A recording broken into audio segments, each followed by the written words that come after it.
बुलंदशहर से breaking news में देखें कुछ खास खबर। केंद्रीय मंत्री बीएल वर्मा पहुंचे बुलंदशहर। भारतीय जनता पार्टी के जिला कार्यालय पर होली मिलन कार्यक्रम में हुए शामिल। पार्टी के सभी कार्यकर्ताओं को दी होली की शुभकामनाएं। होली का त्योहार हम सब के लिए प्रेम और सौहार्द का त्योहार हो। बीएल वर्मा। हम सब भारत को विकास के माध्यम से आगे बढ़ते रहिए। बीएल वर्मा। अमेरिका इजरायल के ईरान पर हमले पर बोले केंद्रीय मंत्री बीएल वर्मा। प्रधानमंत्री मोदी ने कहा है कि संयम बरतना चाहिए और संवाद के माध्यम से युद्ध का अंत होना चाहिए। बीएल वर्मा। विदेश मंत्रालय और हाई कमान उचित समय पर इस पर उचित निर्णय लेगा। बीएल वर्मा। मौके पर जानकारी देते हुए बीएल वर्मा, केंद्रीय मंत्री। हमारे संवाददाता प्रदीप पंडित, बुलंदशहर से।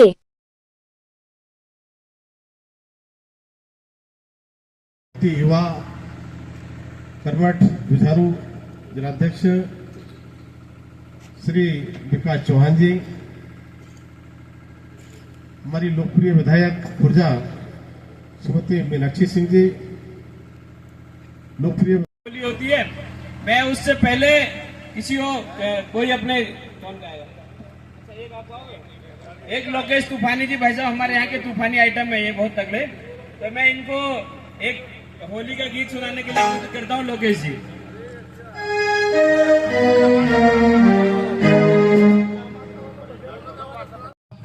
बुलंदशहर से होके जाता है, तो जब मैं जाता हूँ पानी पीना है, चाय पीना है कि नाश्ता करना है, लोगों से मिलना है, तो इतना ज्यादा इन 5-6 वर्षों में मेरा लगाव बढ़ गया कि मुझे लगता है कि बुलंदशहर अपना जैसा लगने, जैसे मुझे बधाई को लगाव जैसे लगता है वैसे ही।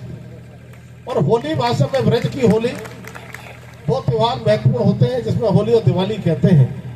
होली का त्योहार पूरे देश भर में मनाया जाता है, लेकिन जिस तरह से ब्रज की होली प्रसिद्ध है पूरे देश भर में, और ब्रज की होली को देखने के लिए तो देश से ही नहीं है, तो हमारे पड़ोस में हम सब ब्रज भूमि के रहने वाले मोर्चों के प्रकोष्ठ के पदाधिकारी, सेक्टर के और बूथ के सभी कार्यकर्ता, सभी सम्मानित बिल्कुल कार्यकर्ता साथियों और देवी सज्जनों, आप सबका हृदय से स्वागत और अभिनंदन। आप सबको हृदय से होली की बहुत बहुत बधाई और शुभकामनाएं देता हूं। होली के जो रंग गीतों के माध्यम से, चुटकुलों के माध्यम से, बहुत अच्छे होली का जो एक गाना आपके सामने आया, तो मुझे लगता है कि वास्तव में होली का त्योहार एक ऐसा त्योहार है, होली से बहुत पहले शुरू हो जाता है और होली के काफी दिन तक लगातार चलता है। और इस त्योहार के विषय में अपने अपने तरीके से सही विचार करते हैं, लेकिन मेरा मानना है कि सामूहिक सबका विचार रहता है कि वर्ष भर में जो कई छोटे मोटे गिल्ले शिकवे होते हैं, ये वास्तव में दूर करने का त्योहार है। ये प्रेम और सौहार्द का त्योहार होता है। इस प्रेम और सौहार्द के त्योहार के लिए, ये मिलन के त्योहार के लिए दिल से इस प्रकार का त्योहार मनाएं, जो साल भर की चीजें कुछ रहती हैं वो बिल्कुल ठीक हो जाए, और नए वर्ष में नए तरीके से हम नई ऊर्जा के साथ अपने को, परिवार को, समाज को, अपने देश और प्रदेश को, जिले को आगे बढ़ाने में अपना महत्वपूर्ण योगदान। मंत्री जी, आज आप बुलंदशहर आए हैं, जगह जगह कार्यक्रम थे होली मिलन समारोह के, क्या कार्यक्रम रहे और क्या संदेश दिया जा रहा है? देखिए, होली मिलन समारोह होली से पहले शुरू हो जाते हैं।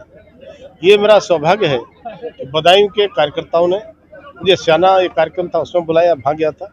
बड़ा होली मिलन का कार्यक्रम भावी हुआ, और मैं अपने सम्मानीय जिलाध्यक्ष जी को धन्यवाद देना चाहता हूँ।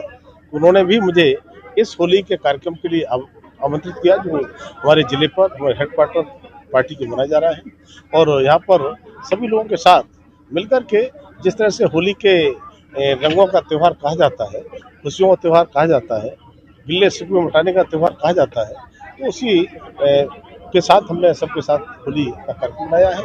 सभी ने अपने अपने द्वारा शब्दों से इस होली के त्यौहार की व्याख्या अपनी अलग की है, और मैं कह सकता हूँ कि होली का त्यौहार हम सबके लिए बहुत ही प्रेम का त्यौहार रहे, सौहार्द का त्यौहार रहे, और मिलकर के हम एक ऐसा पूरे प्रदेश में और देश में इस प्रकार का सौहार्द बनाए जो आने वाले समय में और माननीय प्रधानमंत्री मोदी के नेतृत्व में उदाहरण बने और विकास जिस तरह से माननीय मोदी के नेतृत्व में हो रहा है, हम ये होली जैसे त्योहार उनके नेतृत्व बनाते भी रहे, विकास के माध्यम से देश को आगे बढ़ाते रहे। ईरान और इजराइल का युद्ध चल रहा है, उस पर क्या कहेंगे?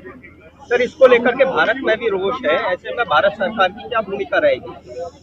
देखिए, भारत की भूमिका, भारत के आदरणीय प्रधानमंत्री जी ने कहा है कि संयम बरतना चाहिए और संवाद का कोई रास्ता निकाल करके इस पर कैसे इस युद्ध का अंत हो, लेकिन इसमें हमारा जो विदेश मंत्रालय है और हाई कमान है इस पर समय पर जो भी उचित होता है वो निर्णय लेते हैं, ऐसे वक्त में निर्णय लेते हैं।